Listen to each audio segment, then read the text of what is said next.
Grosse pignole, épisode 4.2. Je vais pas t'expliquer, je te balance direct du b-roll.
Je te l'avais jamais présenté en vidéo sur le tube. Voici donc le pédalier Raketa Component Track, 8 mois d'attente. Mes champions olympiques. Que dire? C'est ultra rigide, j'ai déjà fait pas mal de kilomètres avec. Donc 165, axe 130 mm. J'avais pris tout le pack avec le pédalier, le boîtier Raketa, qui est pas si fluide que ça, parce que tu vois, quand tu comptes en tours, mais c'est suffisant. J'avais pris la couronne Raketa, mais, et ça va être le sujet de maintenant, c'est une couronne Chronos. C'est un pédalier de zinzin. Une des grosses particularités, et tu as dû le voir dans la vidéo, ça se situe au niveau des vis cheminées. D'habitude, tu as à mettre un outil derrière et venir serrer là. Là, c'est des vis cheminées à l'arrière, c'est en triangle, ce qui fait qu'en fait, tu la mets dedans et tu viens juste visser. À 5 Nm. Et c'est bon. Je comprends pas que personne ne l'ait fait avant, quoi. Tu as pu voir le montage de ce Raketa. Maintenant, on va parler pas mal de la transmission. Si tu as vu la vidéo de ce matin ou la grosse pignole épisode 4.1, tu as vu qu'on a fait de la wax. Et c'est une chaîne Dura-Ace en 11 vitesses. Sur les vélos, en général, il y a plusieurs largeurs de chaîne. Il y a eu du 3/32e jusqu'au 8 vitesses à peu près, au K7 8 vitesses. Il y a eu ensuite le 11/128e pour les vélos à partir de 9, 10, 11 vitesses. Et sur la piste, on a le 1/8e de pouce. Enfin, c'est 11/128e de pouce, 3/32e de pouce. La chose la plus commune, c'est qu'on va mettre une chaîne plus large quand on sort plus de puissance. En général, c'est ça. C'est-à-dire que la chaîne va être plus résistante. Ce qui n'est pas fondamentalement faux, mais on va dire avec les puissances maintenant qu'on sort sur les vélos de route, pour un mec qui va faire du pignon fixe de route, les chaînes de route sont suffisantes. C'est pour ça que sur ce vélo, on passe en transmission narrow, donc considéré piste fine, donc 11/128e. Donc le plateau, c'est un plateau narrow en 11/128e, et les deux pignons, le vélo bike et le chronos, c'est aussi du 11/128e.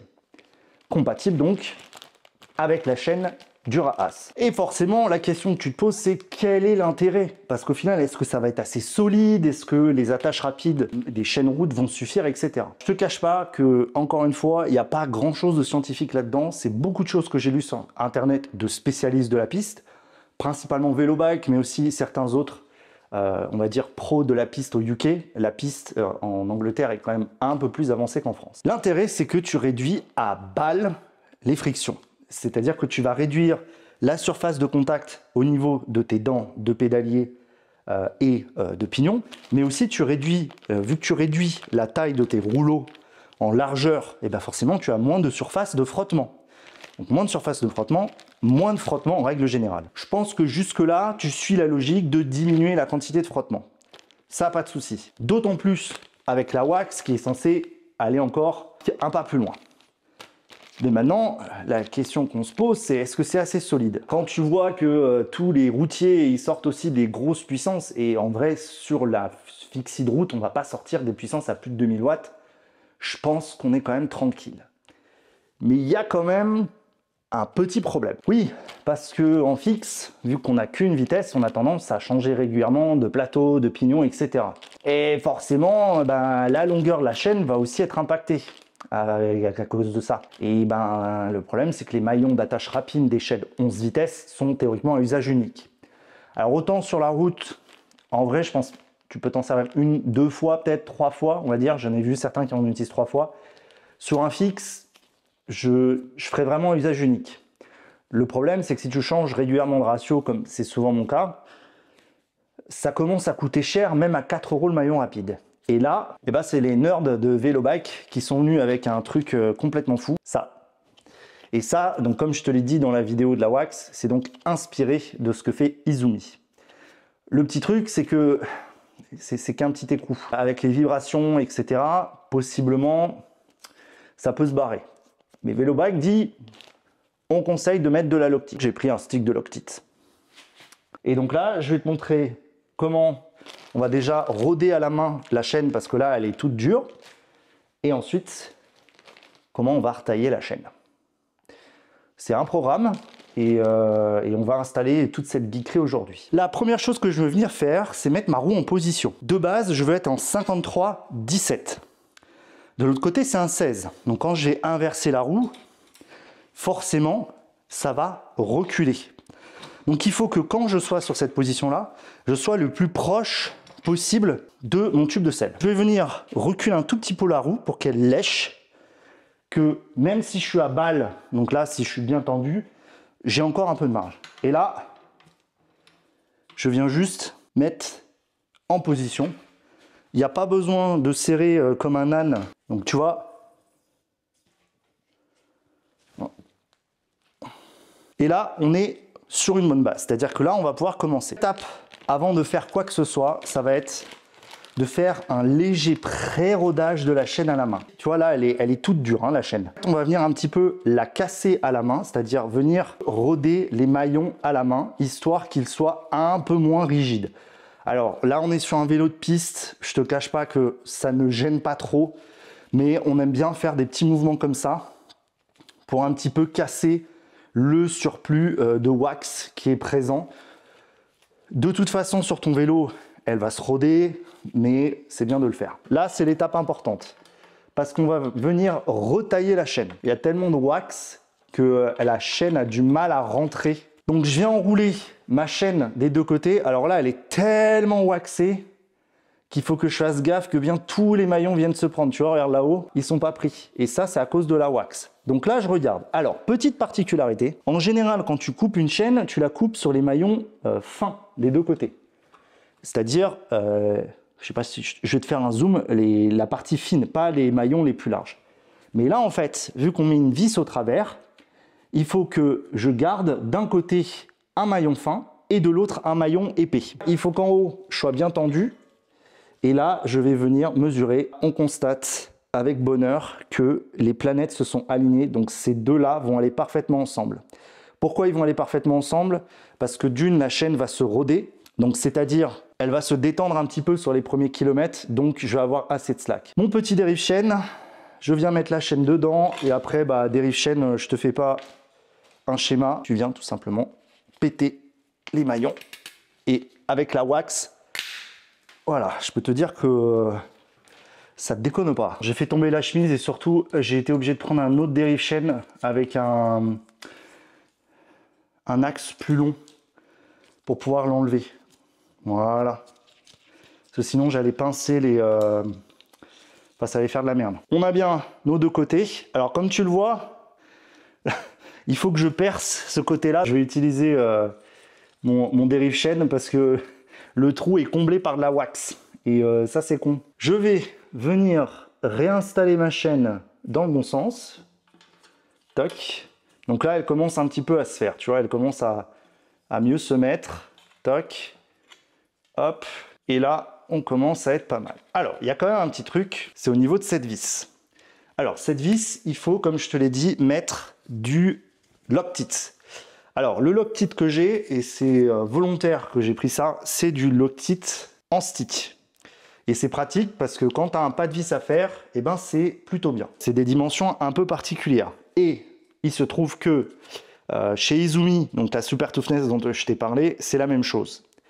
Et l'avantage, c'est que j'ai déjà l'outil que j'utilisais pour la Super Toughness. Et cet outil, il y a un côté aimanté et l'autre côté vis. Donc c'est pratique. On va donc commencer par venir mettre du Loctite sur cette vis. Alors bien sûr, je suis en panique parce que si je la perds, ça va être très compliqué. Alors pourquoi je trouve que c'est une magnifique pièce d'ingénierie? Parce qu'il faut quand même se rendre compte qu'ils ont dû prendre le temps de bien calculer la longueur idéale. Parce que si la longueur hors pas de vis était trop courte, bah ça risquait de bloquer ta chaîne. Et donc ils ont dû quand même se prendre sacrément la couenne sur comment bien faire ça et comment éviter justement que la vis vienne bloquer tout ça. Donc là, ce que je vais faire, c'est que je vais venir tremper un peu, tu vois, mais vraiment simplement, enlever un petit peu le surplus qui traîne un peu partout parce qu'on n'en a pas besoin. Alors, j'ai des doigts tellement énormes, mon copain, c'est compliqué. Et je viens juste racler, tu vois, tout doucement, histoire que ça vienne en mettre un peu partout. Le but, ça, c'est vraiment du frein filet. Donc, ça va venir vraiment bloquer juste le filet. Donc là, je passe en espérant que ça rentre. Voilà. Donc là, tu vois, c'est rentré. Et je viens faire passer ma vis, si j'y arrive, au travers. Voilà. Alors, c'est assez compliqué. Voilà. Je vais réessuyer parce que en fait, ça a tout dégueulassé. Et je vais remettre du frein filet dessus. Et ouais, c'est technique. Tu vois, ça m'a... En fait, la wax, tu vois, a tout fait partir. Donc là, je vais tout réenlever. Hop là. Je vais enlever la wax autour. Toc. Donc tu vois, il y a vraiment une toute petite partie qui déborde. Là, je vais revenir prendre mon petit machin. Et je vais venir tout simplement... Voilà. Et là, je pense que on sera bien avec mon petit outil Runwell. Alors, je sais... Ah non, il rentre pas. Ah, c'est marrant, ça rentre pas là. Ah ouais, d'accord. Donc là, en fait, l'outil Runwell me sert à rien. D'accord, je pensais que ça passait. Bon. Donc au moins, le tournevis, lui, va fonctionner. J'ai failli tout faire tomber. Et là, je viens prendre ma vis. Alors, quand tu as des doigts de bûcheron comme moi, c'est vraiment pas évident. Voilà. Et là, on voit bien que ça bouge pas. Hein. Voilà. Et tu vois, ça reste bien souple. Je viens remettre ma chaîne comme ça. Je la fais passer là. Alors, je pense que là, je vais avoir un mal de chien à la passer. Non, c'est bon. Voilà. Pour la tension de chaîne, j'ai une technique. Parce que la vérité, j'aime pas avoir à faire une tension de chaîne à la main où tu mets ta main ici, blabla, c'est relou. J'utilise un tendeur de chaîne vélo bike. Oui, oui, je sais, c'est pas sponsorisé, c'est juste que c'est eux qui font les meilleurs équipements, quoi. J'ai pas d'autres mots en fait. Ils font vraiment les meilleurs équipements pour les vélos de piste. Alors l'avantage du tendeur, c'est que tu as moins besoin de te prendre la tête quand tu veux tendre ta chaîne. Tu vas venir jouer avec une des deux vis. Faut pas que tes vis par contre soient trop détendues. Si elles sont trop desserrées, ça va un peu fausser le réglage et ça va devenir compliqué. Donc là, je tends en espérant que j'ai assez de mou. Ouais, j'ai assez de mou. Donc il faut essayer aussi d'avoir une main devant pour toujours remettre tout comme il faut. Et en fait, tu viens palper. Là, par exemple, je te dis clairement, c'est trop tendu. Là, c'est peut-être un peu moins, pas assez. Une fois que c'est fait, tu viens resserrer un petit peu. Toujours en ayant ta main là, tu viens centrer avec l'autre côté. Ensuite, là, voilà. Et tu vois, là, la chaîne est honnêtement parfaitement tendue. Ensuite, gros coup de clé pour être sûr que ça bouge pas. Et là, ici, on est bien. Bon, tu vois, en fait, c'est juste que le pneu n'est pas rentré dans la jante, hein, mais voilà. Et la chaîne est très bien. Tendeur de chaîne, c'est vraiment le meilleur achat que je te conseille. C'est tellement pratique. Honnêtement, ça te dépanne de fou. Et puis comme ça, quand tu es sur le bord de la route, tu n'as pas à te prendre la tête à tendre correctement ta chaîne. Alors là, par exemple, si j'ai à tourner la roue, c'est pas grave, je laisse de l'autre côté. Et c'est aussi ça l'avantage, c'est que t'as pas besoin de deux tendeurs de chaîne. T'en prends qu'un et c'est bon. Ah, la transmission, c'était un chantier. Hein. 2 épisodes pour la transmission. Il va falloir bien roder ça. Bon, c'est tout pour cet épisode 4.2. Demain, c'est les détails. Ou l'épisode 5, ça dépend si tu regardes en direct ou pas.